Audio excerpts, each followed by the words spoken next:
have seen you in a bunch of War Games matches, and that'll be happening sooner than later, within a few months probably. When you're told for the first time you're going to be in a War Games match, what goes through your head? How you feeling? That was like, what? Really? Like, I couldn't believe that they were going to do a War Games match. And then you get there and you see it all set up. There's 2 rings. There's a giant cage that surrounds both rings, and it's going to be, you know, the first one was actually 3 teams, Yes. 3 on 3. So it was just it was a little unique and different in that regard. But to have done it now, I believe 4 years we've been in the War Games, the Undisputed Era, right? Yeah. Yeah, 4.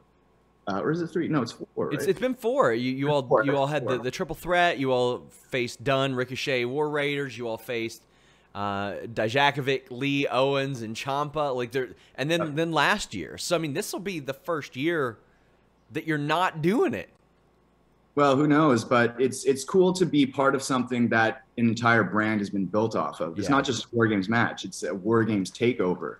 And now there is a female War Games match as well. So it's become this whole thing, and it's a rare opportunity to be part of something new and unique and special in this business. Not that it's new and unique; it's been done before, but it had been a while before the first War Games came back, and yeah, it's cool to know that they trust you to, this is something we're giving to you, and make the most of it, and to know that they trust us to represent the company and that match in a positive light. It's really neat.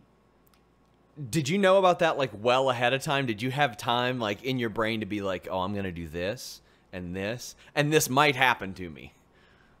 Yeah, I mean, not too much time, shortly before that Regal made the match, we would have known about it.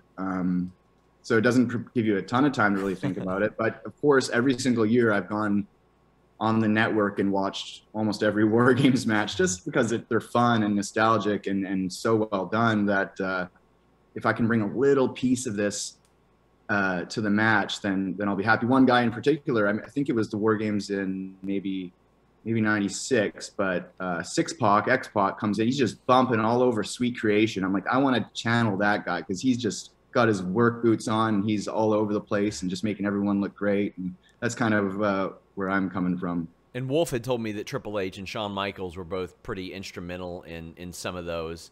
What do you remember, like, any advice? I mean, they hadn't been in War Games. They had been in Elimination Chamber, but we had always heard this was something Triple H really wanted to do. Yeah, I can totally see that.